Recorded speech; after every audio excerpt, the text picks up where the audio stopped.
merasa tak berarti, jalan dengan tanpa harapan, lalu tangan yang berlubang paku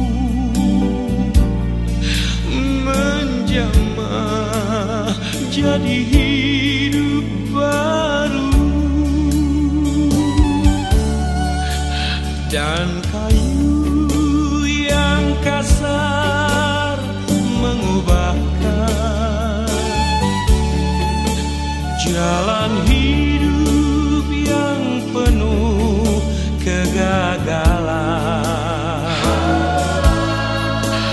Ku puji Dia selama-lamanya, sebab salib mengubah hidupku, dan ku yakin darah Yesus yang suci sudah mengalir di Kalvari. Bila zaman berlalu, dunia mendebu, ku tetap pegang salib itu. Tak sedetik pun Kau tinggalkanku, anugerah-Mu berlimpah bagiku.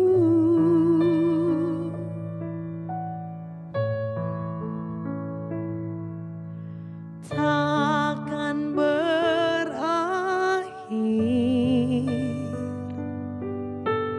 kasih setiamu,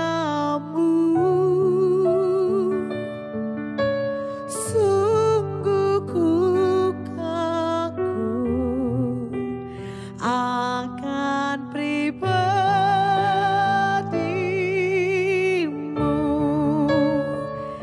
Betapa ku merindukan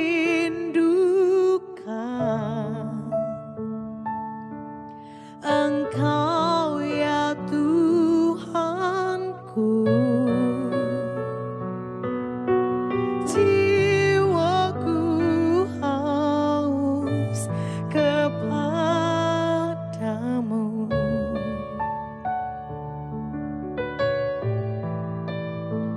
Sepanjang umur hidupku, Kau memberkatiku. Ku puas dengan kebaikan-Mu.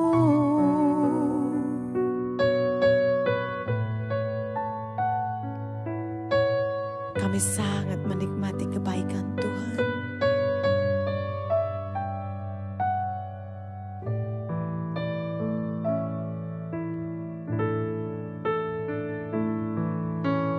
Tak sedetik pun Kau tinggalkanku, anugerah-Mu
sepanjang umur hidupku. Kau memberkatiku, ku puas dengan kebaikan-Mu.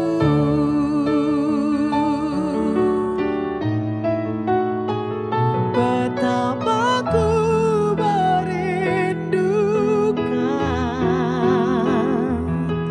Engkau ya Tuhanku.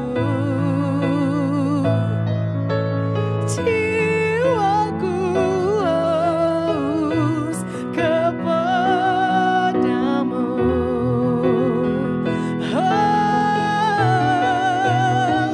Sepanjang umur hidupku, Kau memberkatiku, ku puas dengan kebaikan-Mu.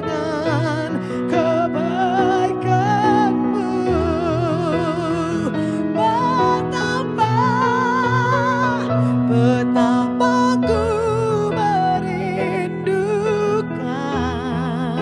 Engkau ya Tuhanku.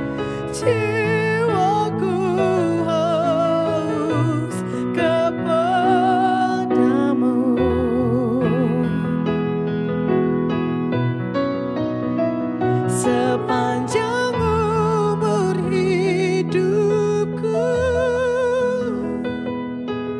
Kau memberkatiku, ku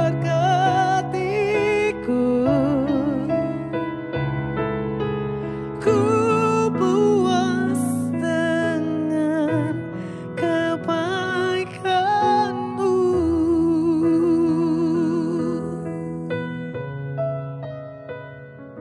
Betapa ku merindukan Engkau ya Tuhanku.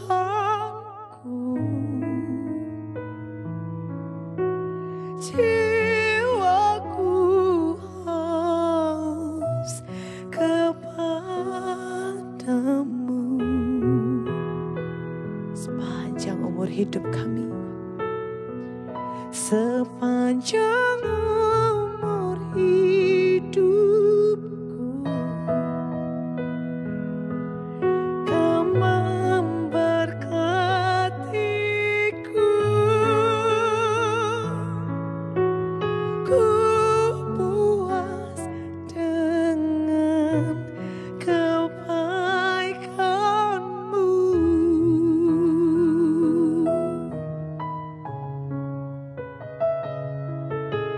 Ku puas dengan kebaikan-Mu.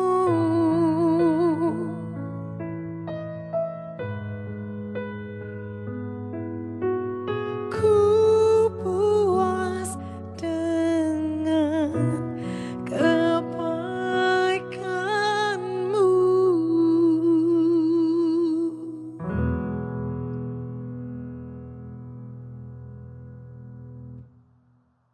Shalom, selamat sore Bapak Ibu sekalian, kekasih-kekasih Tuhan dimanapun berada.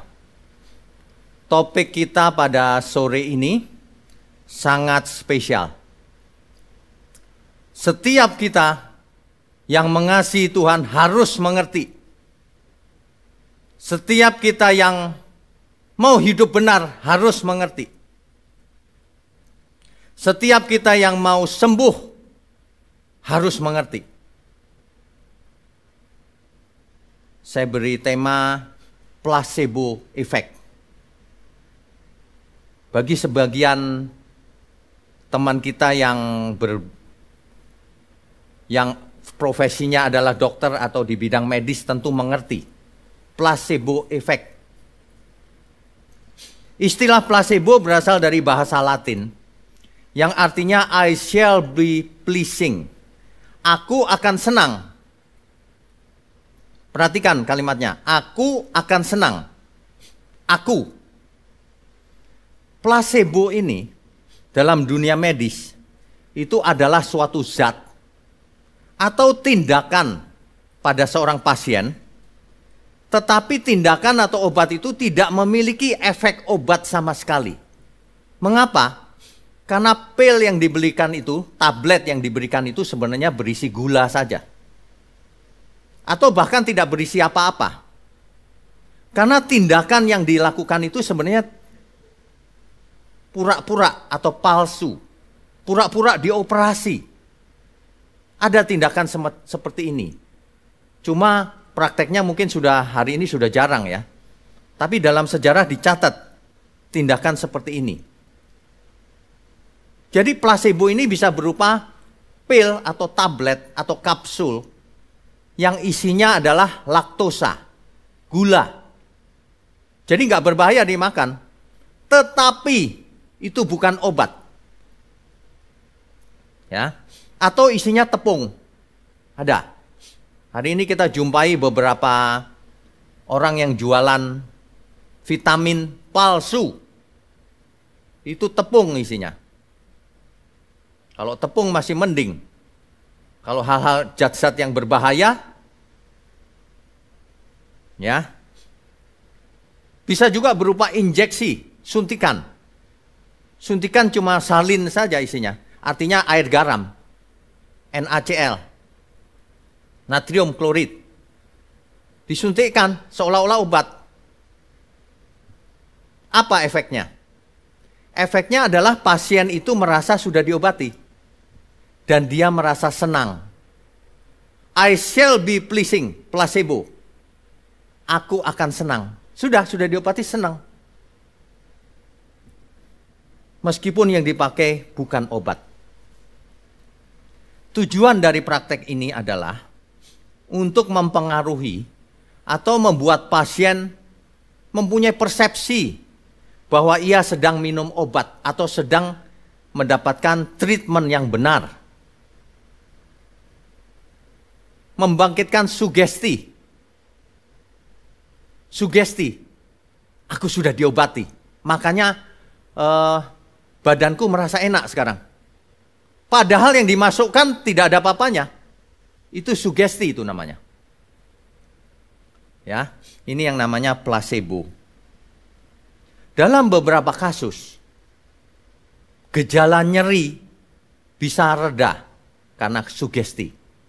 Bisa reda tapi sementara penyakit aslinya nggak sembuh. Dulu ada kisah di zaman Perang Dunia, karena banyak yang luka tentara. Ada dokter perang bukan, yang bertugas di medan perang. Ada seorang tentara yang kakinya patah, kena pecahan granat. Ia kesakitan, dia teriak-teriak. Lalu sang dokter bingung, karena obat anestesi semuanya habis. Lalu oleh dokter ini disuntik saja gitu. Bukan obat, disuntik vitamin atau tadi itu, salin atau NaCl tadi. Lalu tentaranya itu merasa lega. Sudah nggak sakit nih lumayan, reda. Padahal nggak ada apa-apa. Tapi itu hanya berlangsung sebentar. Berapa lama kemudian sakit lagi. Sebab penyebab utamanya tidak diobati. Ini efek placebo. Ya, efek placebo. Ini juga dipakai untuk menguji suatu obat. Kalau obat baru ditemukan, diuji dengan efek placebo. Dikumpulkan responden, misalnya 100 orang, dibuat obat 50, yang 50 placebo, bohong-bohongan. Dan setiap orang nggak diberitahu mana yang mendapatkan placebo, mana yang tidak. Disuruh konsumsi, ditanya satu-satu nanti, dievaluasi efeknya apa, sembuh atau tidak. Kalau ternyata pasien-pasien itu sembuh karena pil placebo, berarti obat ini nggak ada gunanya. Ya, itu untuk testing obat asli. Obat yang asli, dialah yang menyembuhkan, bukan placebo. Placebo ini hanya orang terhipnosis oleh dirinya sendiri. Pede gitu. Padahal tidak di treatment apa-apa. Ya. Oke.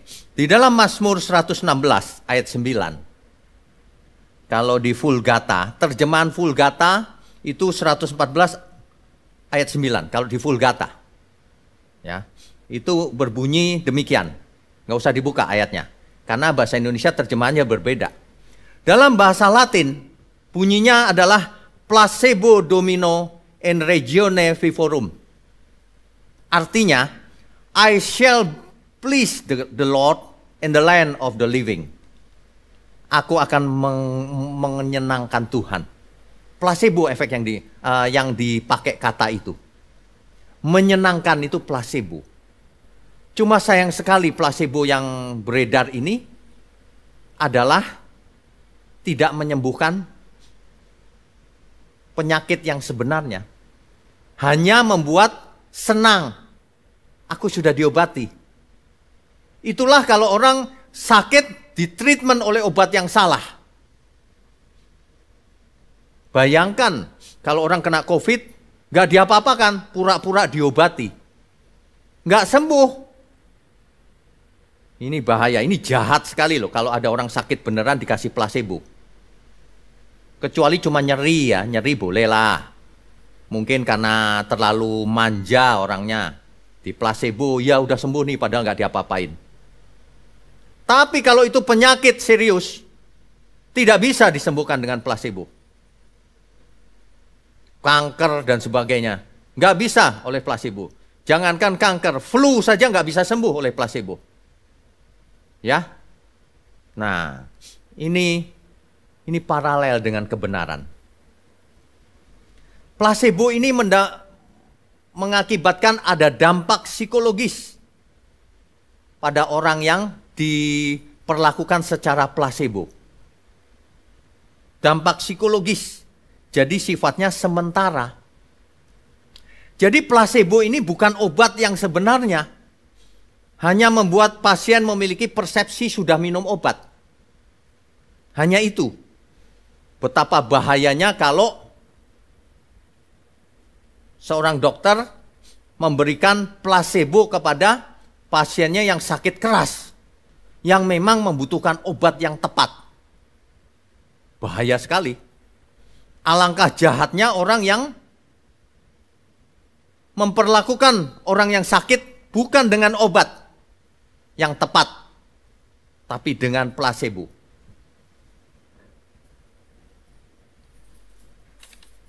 Analoginya begini Bapak Ibu. Jauh lebih berbahaya jika jemaat diberi ajaran yang sebenarnya hanya placebo. Jemaat Tuhan loh. Jemaat Tuhan, umat Tuhan itu milik Tuhan. Bukan milik gereja atau milik pendeta. Bukan milik manusia, milik Tuhan. Jangan dikasih placebo, dikasih obat yang benar. Ada amin ya. Ini terpaksa harus keras nih, karena placebo ini beredar luas dan membuat senang banyak jemaat Tuhan, umat Tuhan. Efek placebo.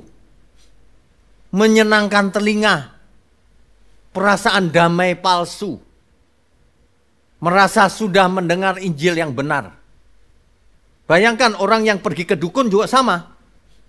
Setelah dari dukun dikasih jimat gitu, padahal bukan nggak berkuasa apa-apa, misalnya batu gitu.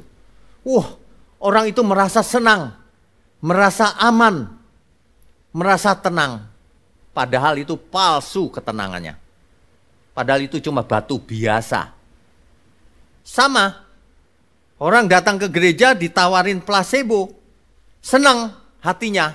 Aku kalau ke gereja ini dihibur hatiku. Kalau pulang tenang. Perasaan tenang itu, placebo efek itu menyesatkan dan membunuh, membinasakan. Ibarat seorang pasien diberi air gula saja, bukan diobati. Ia senang. Tapi itu menipu namanya. Ya. Nah, di Alkitab dicatat adanya Injil palsu. Injil yang lain oleh Rasul Paulus. Hati-hati.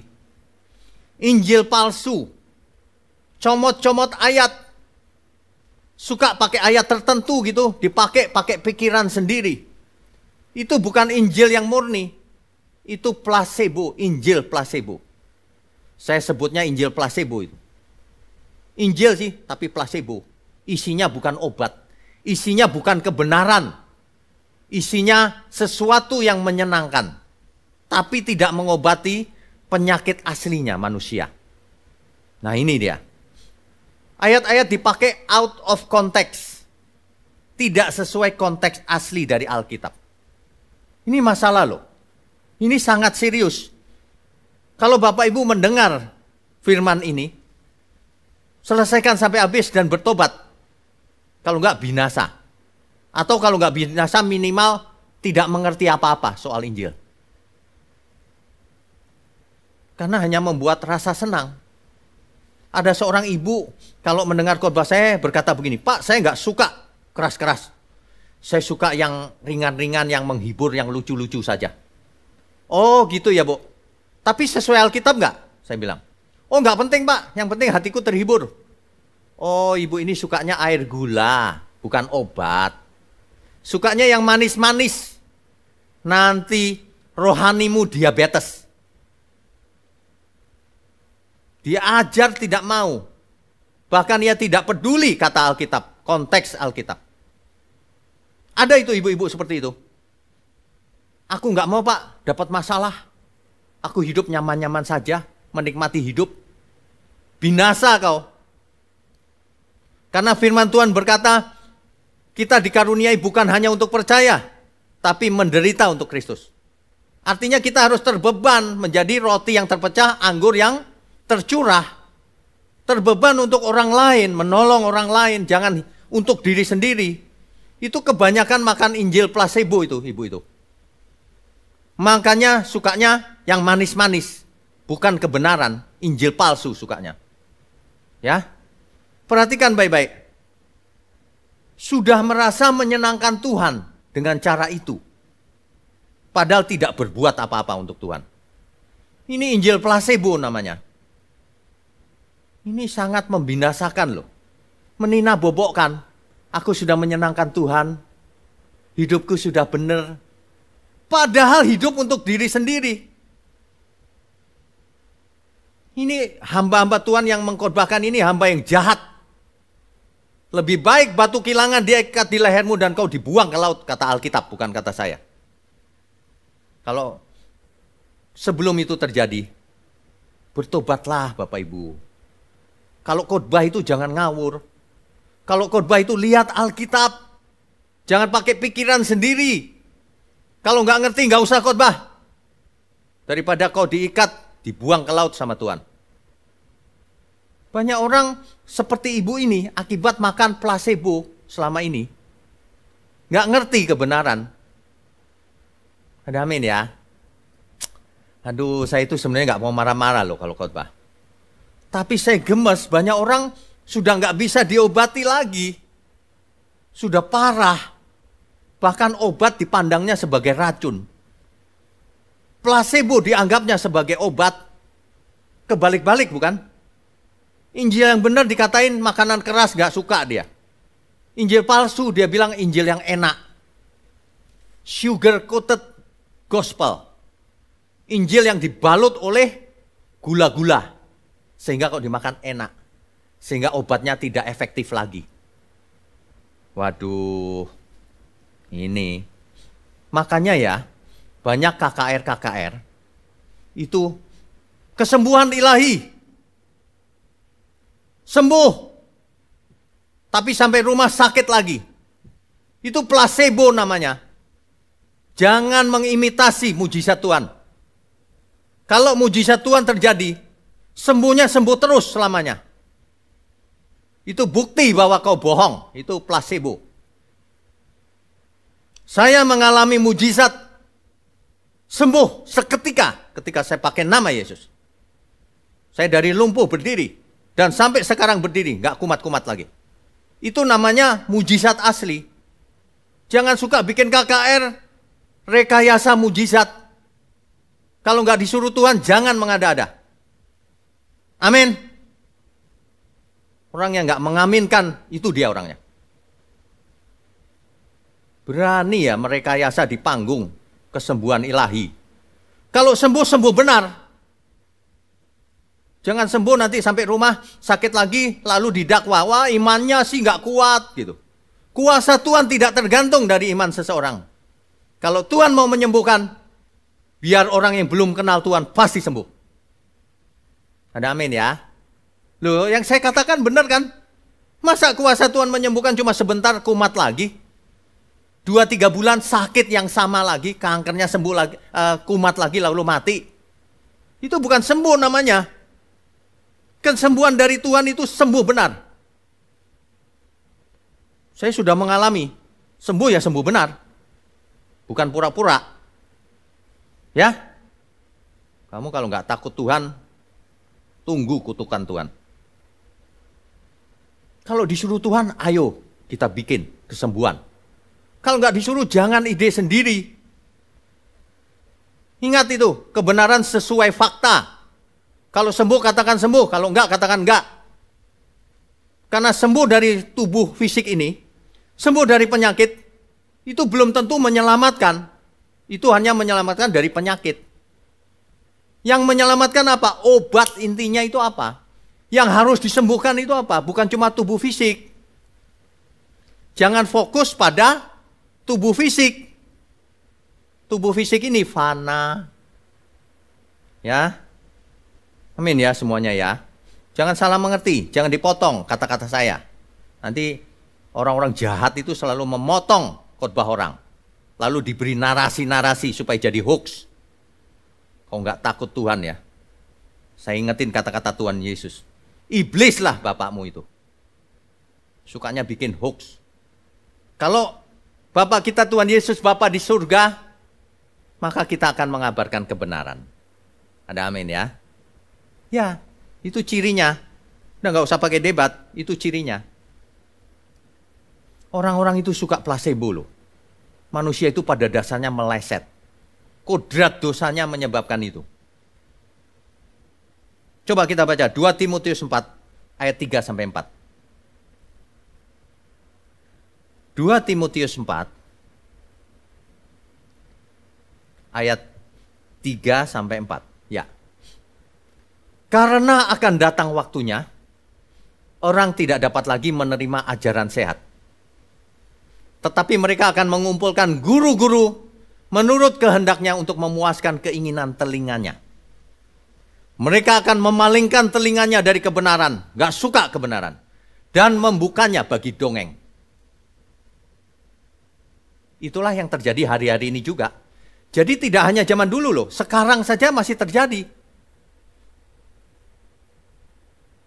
Ada yang mengajarkan begini, khotbah ini judulnya begini, Tuhan sudah tidak marah lagi sama kamu hari ini. Loh, kau masih berbuat dosa kok Tuhan tidak marah sama kamu.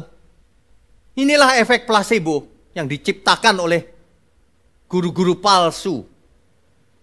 Kamu berbuat apa saja Tuhan Maha Pengampun. Nggak apa-apa nak. Ini guru-guru placebo ini, bukan Injil yang disampaikan. Tapi anak-anak muda suka sekali. Waduh, yang datang yang itu suka sekali. Mengapa? Karena kalau malam minggu bisa sembarangan hidupnya. Hari Minggu pagi pakai pakaian putih-putih, duduk rapi di gereja, berdoa.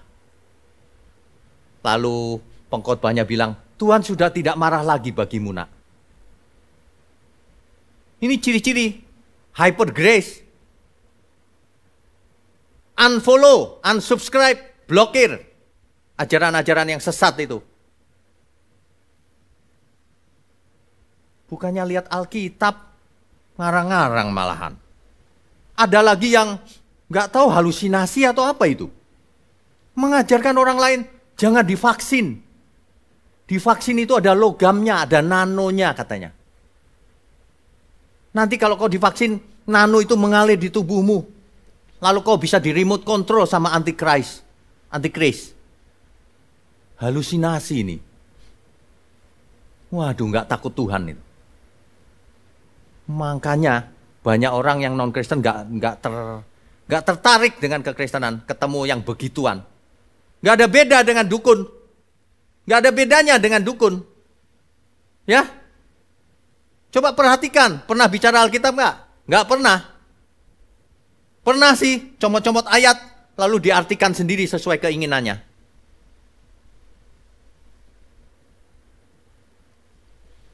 Banyak orang sejak zaman dulu tidak bisa menerima ajaran sehat. Mau memuaskan telinganya, kalau dengar kebenaran nggak suka. Wah, ini nyerang orang ini, nggak suka. Bukan intinya yang ditangkap. Wah, nggak suka aku, nggak menghibur. Maunya placebo, sesuatu yang menyenangkan. Sukanya dongeng, bukan Alkitab. Itu dia ciri-ciri manusia di akhir zaman ini. Sama. Kalau yang begini-begini banyak yang nggak suka. Ini fakta loh. Fakta, saya sudah mendengar. Keluarga saya nggak suka, Pak. Iya, saya sudah mendengar. Ya memang itu sudah dinubuatkan di Alkitab. Orang tidak suka kebenaran. Karena kebenaran itu mendidik dengan keras. Alkitab berkata, Bapa di surga itu menghajar anak yang dikasihinya. Orang yang dianggapnya sebagai anak, tapi membiarkan orang yang bukan anak. Dalam teks asli Alkitab dipakai kata tidak enak terjemahnya. Anak haram. Kalau manusia dianggap anak haram, maka binasa pasti. Orang yang sukanya gampangan itu anak gampangan. Banyak orang tidak mengerti, ketika kebenaran kita mengerti justru kita bahagia. Justru kita senang, gembira, bahagia. Itu bahagia yang sebenarnya. Justru placebo itu langsung bahagia tapi langsung hilang. Sementara, palsu. Tapi kalau kebenaran keras, kena. Tapi lama-lama terbuka. Merdeka. Ada amin? Ya kalau nggak mau belajar Alkitab ya nggak bakalan sembuh penyakitnya. 2 Korintus 11 ayat 3 sampai 4. 2 Korintus 11 ayat 3 sampai 4. Rasul Paulus aja takut loh. Kuatir maksudnya di sini. Tetapi aku takut atau kuatir kalau pikiran kamu disesatkan dari kesetiaan kamu yang sejati kepada Kristus. Mengapa? Sama seperti Hawa diperdayakan oleh ular itu dengan kelicikannya. Ayat 4. Sebab kamu sabar saja jika ada seorang datang memberitakan Yesus yang lain. Perhatikan Bapak Ibu, rupanya ada orang yang akan memberitakan Yesus yang lain. Daripada yang telah kami beritakan. Berbeda dengan Alkitab. Atau memberikan kepada kamu roh yang lain. Roh yang berbeda ditanamkan pada banyak orang. Itu yang berbahaya, bukan vaksin yang antikris. Ajaran itulah yang antikris itu. Ajaran dari kegelapan. Roh yang lain ditanamkan. Banyak orang sudah makan roh itu. Daripada yang telah kamu terima. Atau Injil yang lain daripada yang telah kamu terima. Injil yang lain. Jadi ada Yesus yang lain, roh yang lain, Injil yang lain yang diajarkan oleh guru-guru palsu. Guru-guru placebo. Ini yang membuat orang-orang Kristen tidak sembuh dari sakit jiwanya, yaitu kodrat dosanya. Mengapa? Karena bukan obat yang diberikan, hanya placebo, menghibur. Yesus yang lain, Injil yang lain, roh yang lain. Yang menyenangkan telinga. Yang membuat orang terhibur. Tapi bukan kebenaran. Nah ini dia. Ya, sehingga orang kalau konsumsinya adalah ajaran placebo, maka ia akan memiliki iman fantasi. Imannya fantasi, bukan iman Alkitabiah. Iman fantasi. Aku kalau pengen apa aja pasti dikasih Tuhan, menyenangkan. Aku anak raja. Aku minta apa aja tinggal sebut namanya. Aku klaim janjinya. Ini orang-orang diajar ditanamkan dengan Injil placebo. Sehingga orang senang, ikut ajaran itu senang. Aku senang loh, minta apa aja dikasih katanya. Berfantasi. Memang Alkitab berkata, Bapak yang baik tidak mungkin memberi ular kepada anak yang minta roti. Iyalah, jelas. Tetapi kalau anak itu minta ular, nggak akan diberi oleh bapaknya. Kalau anak itu minta placebo, minta permen, minta sesuatu yang menyenangkan hatinya, belum tentu dikasih sama bapaknya. Itu berguna atau tidak? Atau malah membuat sakit. Begitu. Kalau pakai Alkitab itu harus kontekstual, harus sesuai konteksnya juga. Ya, imannya fantasi. Kalau mau iman yang benar, kebenaran. Kebenaran itu harus utuh, harus murni sesuai konteks. Ya, tidak boleh dirubah-rubah. Tidak boleh pilih-pilih ayat. Makanya tidak satu ayat pun harus boleh diabaikan. Dahulu Tuhan Yesus pernah memarahi. Coba kita baca Matius 23 ayat 23.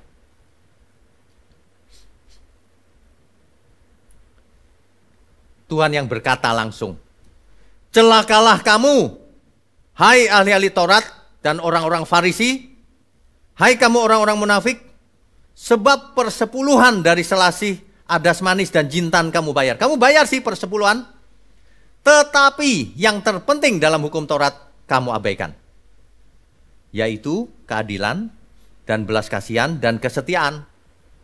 Yang satu harus dilakukan, dan yang lain jangan diabaikan. Ini ajaran Tuhan Yesus loh. Inilah obat yang benar. Kamu bayar persepuluhan, boleh. Tapi yang paling penting jangan kamu abaikan. Kalau enggak itu hanya jadi placebo nanti. Merasa sudah berkenan bayar persepuluhan. Merasa bakal dibalas Tuhan 100 kali. Itu dibohongin itu sama pengajar itu. Alkitab tidak ada itu. Kasih persepuluhan dibayar 100 kali itu enggak ada. Yang ditabur itu bukan uang. Yang ditabur itu firman Tuhan. Dan kalau orang mengerti firman itu, maka hidupnya berbuah-buah. Ada yang 100 kali, ada yang 60 kali, ada yang 30 kali.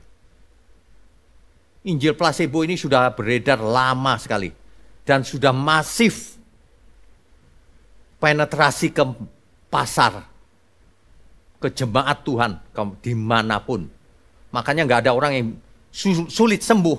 Sudah keracunan dengan placebo, efek placebo itu. Sudah ketagihan dengan efek placebo. Sudah sakau dengan efek placebo. Kalau nggak dikasih placebo lagi, dia minta. Kalau dikasih obat yang benar, Injil yang murni, dia nolak, nggak suka. Sakau dengan placebo. Ya, ada banyak sekali di Alkitab nggak pernah mengajarkan placebo. Ya, kalau mengajarkan placebo itu placebo untuk Tuhan, artinya menyenangkan Tuhan dalam bahasa Latin. Jangan dipelintir-pelintir perkataan saya. Ya, Yohanes 8 ayat 31 sampai 32.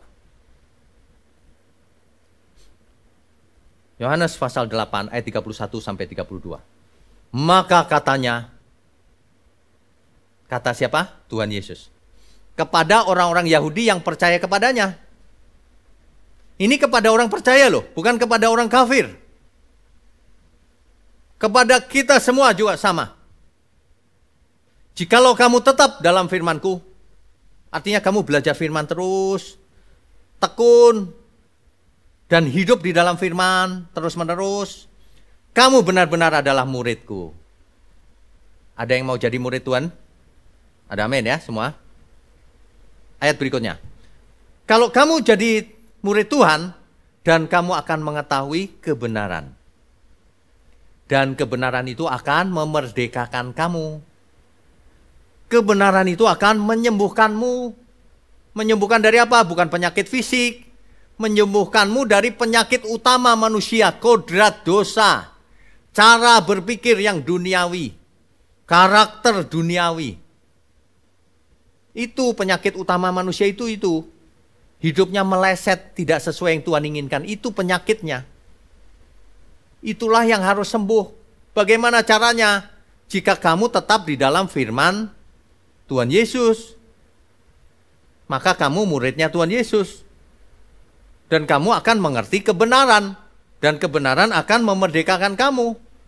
Jadi obat yang sebenarnya itu kebenaran. Firman Tuhan. Itu. Jangan diganti ajaran lain. Meskipun diambil dari Alkitab ayat-ayatnya. Tapi diartikan lain. Out of context.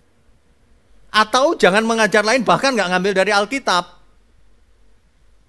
Dukun sih. Dukun itu bertobat tetap harus belajar Alkitab. Jangan tetap jadi dukun. Nggak bertobat ini. Sebentar lagi kita semua mati loh padahal. Setiap kita pasti mati. Dan ini mengerikan kalau mati tapi tidak berkenan. Kita mau menutup mata tapi dalam keadaan berkenan. Amin semua ya.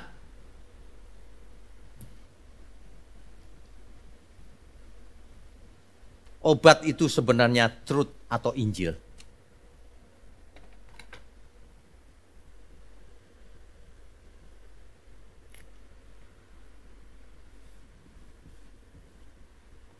Manusia ini menderita penyakit yang luar biasa, yang akan membinasakan jiwanya, yaitu kodrat dosa.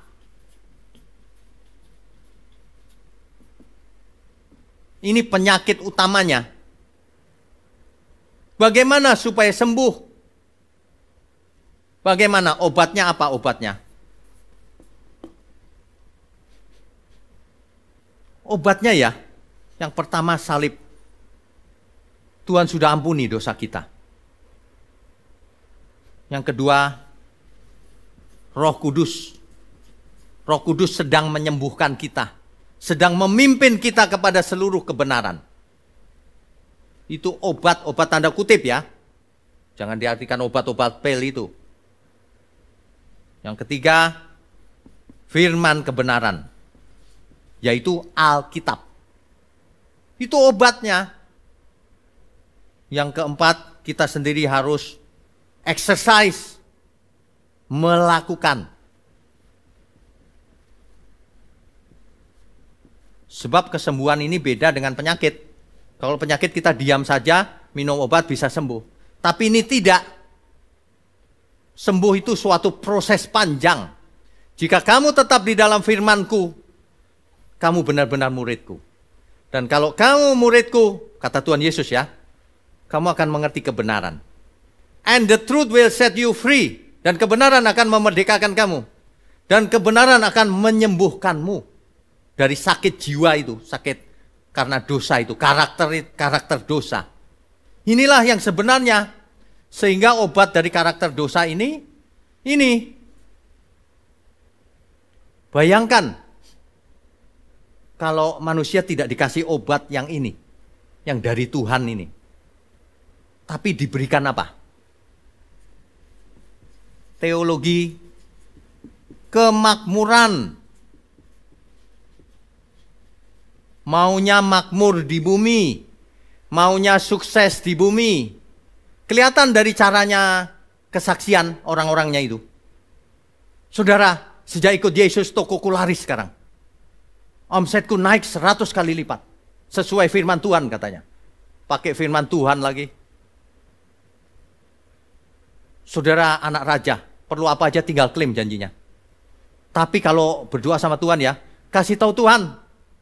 Kamu minta mobil misalnya, mobil apa? Merah, merek apa, tahun berapa, bannya apa. Ini ajaran gila loh. Ditulis dalam satu buku itu, ada bukunya. Dan dibaca oleh banyak orang. Waduh, orang-orang kita itu suka import teologi. Impor dari luar negeri. Teologi dari Korea itu. Heran ya. Kalau itu yang diajarkan nggak sembuh nanti penyakit utamanya. Itu placebo. Cuma menyenangkan telinga. Cuma hidupku enak loh kalau di sini diberkati aku. Perasaan doang itu. Itu cuma sugesti. Persepsi. Ya. Itu bukan damai yang dimaksud Tuhan. Teologi kemakmuran ini namanya macam-macam. Hati-hati. Teologi sukses. Teologi anak raja. Macam-macam namanya. Intinya sama. Placebo itu. Itu bukan obat. Jangan dikonsumsi. Kalau dikonsumsi lama-lama diabetes rohanimu. Karena itu gula. Nggak sehat. Nanti jadi rusak pikiran kita. Ada lagi teologi, tadi saya sudah sebut, hyper grace. Apapun yang kau lakukan diampuni Tuhan. Tuhan sudah tidak marah lagi sama kamu. Kamu pasti selamat apapun yang kau lakukan. Begitu tuh, hyper grace. Terserah namanya apa. Ada orang-orang yang mengadopsi hyper grace, namanya, ku ganti double grace. Ku ganti lagi triple grace, multiple grace. Terserah namanya apa. Tapi itu hyper grace itu memang placebo. Kalau Tuhan hidup di zaman sekarang, kau pasti dimaki-maki Tuhan. Celakalah kau. Begitu pasti. Ya. Tapi kalau hari ini kita masih punya sisa umur, mari kita bertobat Bapak Ibu. Kita juga tidak menginginkan siapapun binasa sesuai kehendak Tuhan. Ini kalau saya khotbah seolah marah-marah ini bukan mau supaya ada yang binasa. Enggak, justru ini mau membuka mata, membuka telinga, membuka wawasan. Ayo lahir baru. Jangan pikiranmu itu pikiranmu sendiri terus dari dulu. Jangan meracuni jemaat dengan placebo. Injil placebo. Ya. Apalagi? Ada lagi teologi yang mistis banget. Saudara kalau mau anaknya pintar ya, minum minyak yang kudoakan ini. Ini teologi mistik ini. Nggak ada di Alkitab. Saudara kalau mau rumah ini nggak ada setannya, sini saya doakan, saya olesin minyak. Ini placebo ini. Ini placebo. Tidak mendidik manusia umat Tuhan menjadi anak Allah yang berkarakter anak Allah. Mengalihkan kuasa Tuhan pada benda-benda yang seolah-olah rohani. Kalau enggak itu, air minum, saya doakan. Saudara beli ya semua ya, saya produksi ini. Ajaran sesat ini, placebo. Makanya apa? Bisa dilihat dari buahnya. Dilihat saja orang-orang yang belajar dari Injil placebo. Nanti kelihatan gayanya itu setiap hari. Mistis banget. Gak bertanggung jawab hidupnya. Malah jadi sandungan. Ya. Ini terpaksa harus marah-marah begini. Supaya Bapak Ibu saudara sekalian sadar. Jangan konsumsi placebo lagi mulai sekarang. Amin ya. Konsumsilah obat yang dari Tuhan. Tuhan sudah ampuni dosa kita.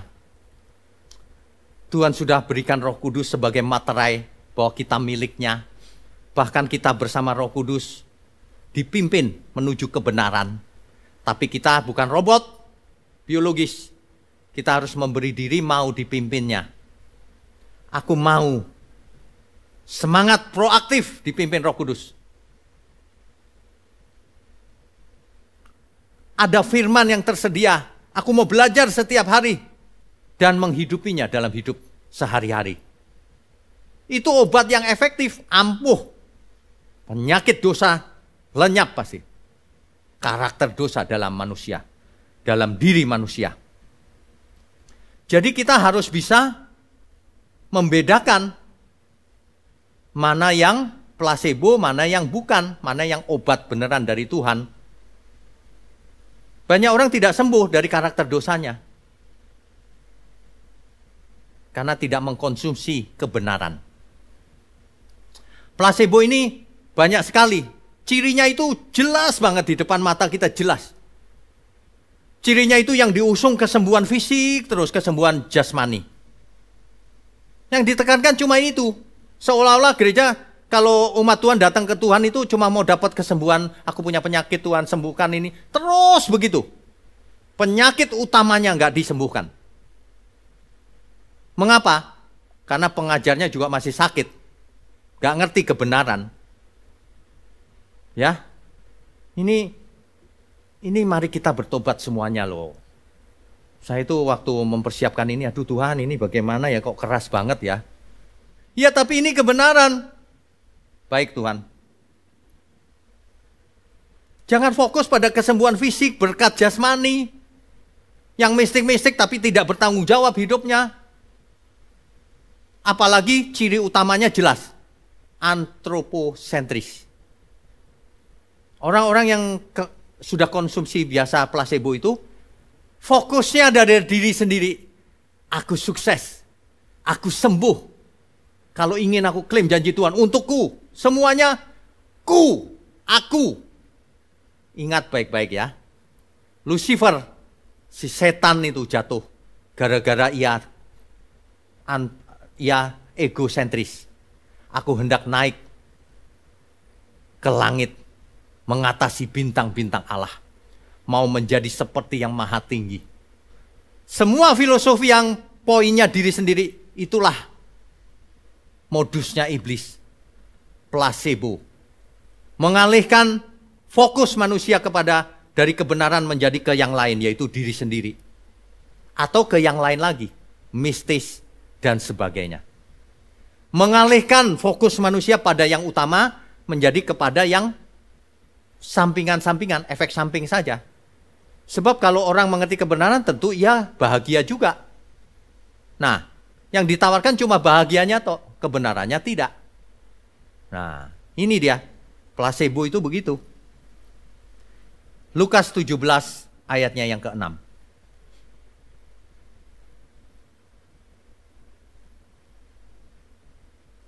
Lukas pasalnya yang ke-17 ayatnya yang ke-6. Jawab Tuhan, kalau sekiranya kamu mempunyai iman sebesar biji sesawi saja, kamu dapat berkata kepada pohon ara ini, terbantunlah engkau, tercabutlah engkau, dan tertanamlah di dalam laut, dan ia akan taat kepadamu. Bapak Ibu sekalian, kalau kita membaca suatu ayat, kita harus mengerti. Jangan diartikan harafiah. Ini adalah suatu majas, gaya bahasa Tuhan Yesus untuk menjelaskan kepada kita kebenaran. Bukan berarti kalau kita beriman, lalu pohon beringin cabut ke laut, terbang begitu seperti film. Bukan. Bukan itu maksud Tuhan. Maksud Tuhan adalah sesuatu yang tidak mungkin, mustahil tadinya, menjadi mungkin. Apa itu yang mustahil? Karakter dosa pada manusia itu sebenarnya hampir mustahil diubah. Tapi menjadi tidak mustahil karena pertolongan Tuhan. Karena manusianya meresponi dengan iman. Mau meresponi dengan iman. Maka tercabutlah itu dosa, dibuang. Hilang dari kita. Itu maksudnya. Maka sembuhlah dosa itu. Kalau kita memiliki iman sebiji sesawi saja. Nah, yang dimaksud iman bukan aku imani. Yang biasa dipraktekkan banyak orang itu. Aku imani tahun depan aku akan merit. Aku imani tahun depan aku punya rumah. Apa itu iman? Iman itu Tuhan, kuserahkan hidupku. Aku mau lakukan apa saja untukmu. Begitu iman. Kalau orang baru bertobat masih masuk akal. Aku tokoku laris ini. Ya kalau baru sehari 2 hari bertobat. Udah 10 tahun, sudah tua masih begitu terus. Ayo bertobat ya. Amin ya.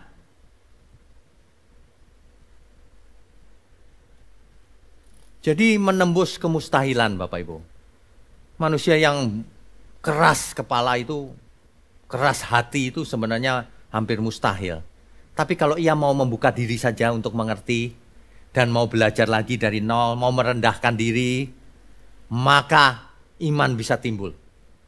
Sebiji sesawi saja tercabut itu karakter dosa. Meskipun belum semua ya, dicabut satu persatu.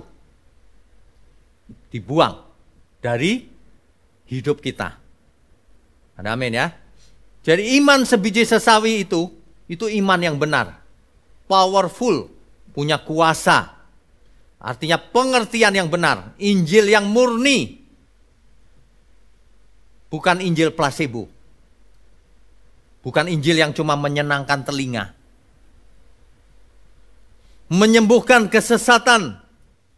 Sebab sakit yang utama, penyakit utama manusia itu cara berpikir, pola hidup yang sesat. Atau kalau mau diperhalus, yang tidak sesuai kehendak Tuhan. Yang meleset. Ya, begitu maksudnya. Ajaran yang cuma placebo itu tidak menyembuhkan penyakit utama manusia. Hanya memberikan efek placebo, yaitu menyenangkan, sugesti, persepsi palsu, damai palsu. Cirinya apa? Coba saja suruh dengar Alkitab yang benar begini, dia pasti menolak. Karena nggak doyan. Karena nggak doyan, selenanya sudah rusak kena gula-gula itu. Kena ajaran yang manis. Sudah rusak, nggak suka. Sebaliknya orang yang sudah biasa mengkonsumsi kebenaran, nggak suka itu gulali-gulali itu. Injil placebo itu. Orang akan peka, ini palsu ini. Nah ini menjadi masalah. Ini menjadi masalah. Bagaimana ya supaya membuat orang-orang itu sadar bahwa obat yang sebenarnya itu sudah disediakan oleh Tuhan Yesus. Solusinya sudah ada. Cuma masalahnya kegelapan atau si iblis itu licik. Dia menyediakan juga seolah-olah obat, padahal placebo. Seolah-olah diambil dari Alkitab, padahal tidak. Jadi ngambil dari Alkitab sih ayat-ayatnya, tapi konteksnya artinya diselewengkan. Nah akibatnya orang ke sana. Waduh, ini fakta loh yang saya bicarakan. Ini fakta. Kalau Bapak Ibu tidak mau bertobat juga ya saya sudah tidak mengerti lagi bagaimana caranya. Khotbah juga sudah keras begini. Berkat yang sesungguhnya itu seperti yang dijanjikan Tuhan kepada Abraham. Olehmu semua kaum di muka bumi akan mendapatkan berkat. Apa itu? Mesias Tuhan Yesus. Keselamatan di dalam Tuhan Yesus. Itu maksudnya, itu berkat yang sesungguhnya, obat yang sesungguhnya.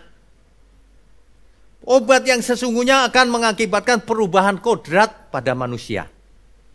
Dari manusia duniawi menjadi manusia yang berkodrat ilahi.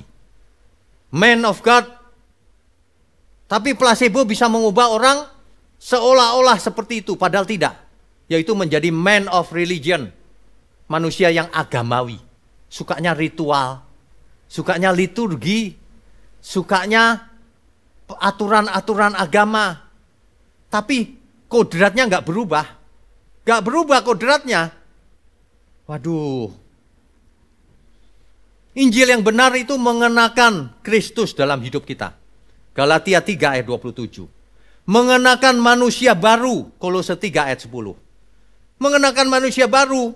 Efesus 4 ayat 24. Injil yang benar, obat yang sebenarnya itu adalah kesempatan untuk menjadi anak Allah.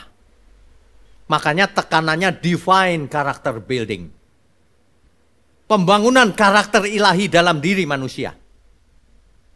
Kalau placebo nggak peduli, yang penting manusianya dikonsumsi dengan placebo supaya senang. Aku senang nih. Ditipu dia. Itu namanya ditipu. Padahal Tuhan Yesus berkata sangat jelas, Matius 5 ayat 48. Kamu harus sempurna sebab Bapa di surga sempurna. Sama seperti Bapa di surga sempurna. Banyak orang tidak mengerti kalau mendengar itu. Aku nggak bisa dong jadi seperti Bapa.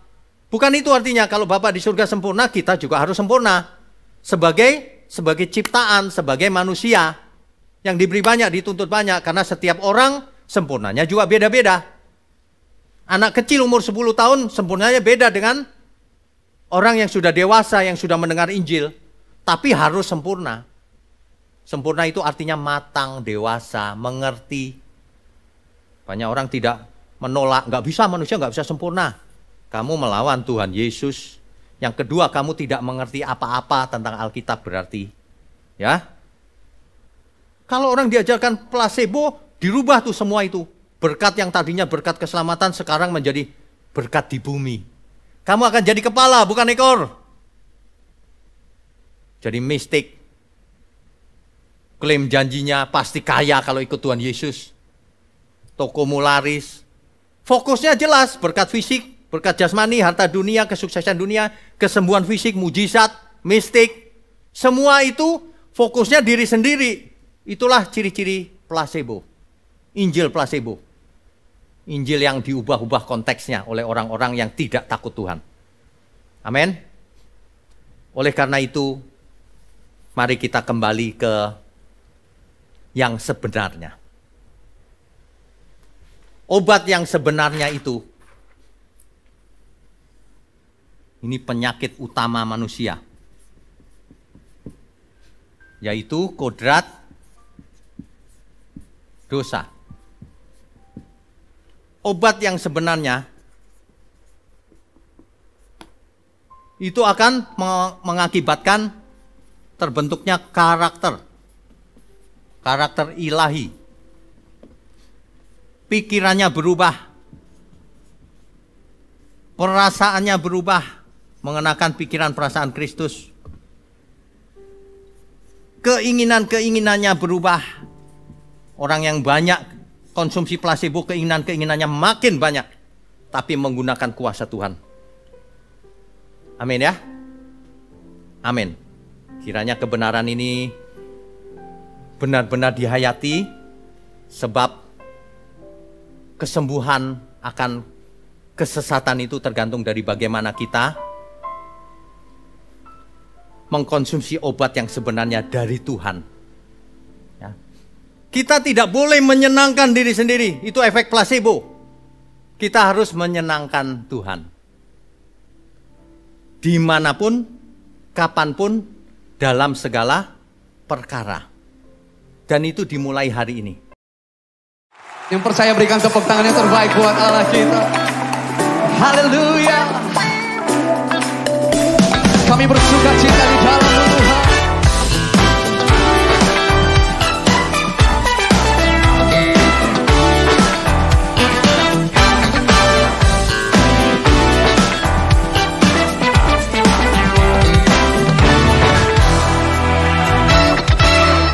Takkan ku izinkan ketakutan, karena imanku pada Yesus Tuhan.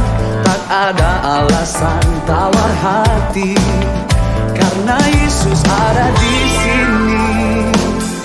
Ku percaya firman Tuhan sanggup menghidupkan dan berikan sukacita dalam Tuhan. Melimpah kekuatan dari Tuhan tercurah atas kita.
tercurah atas kita.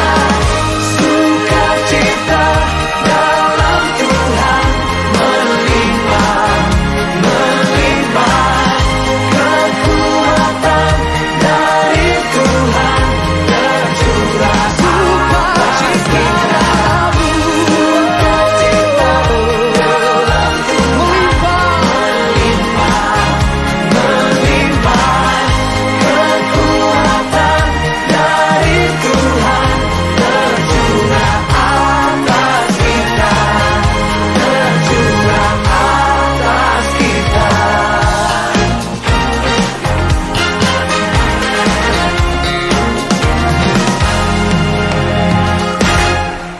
Haleluya.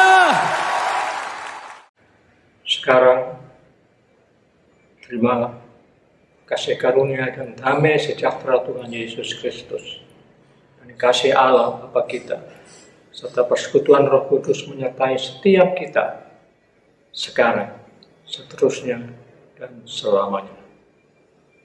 Amin.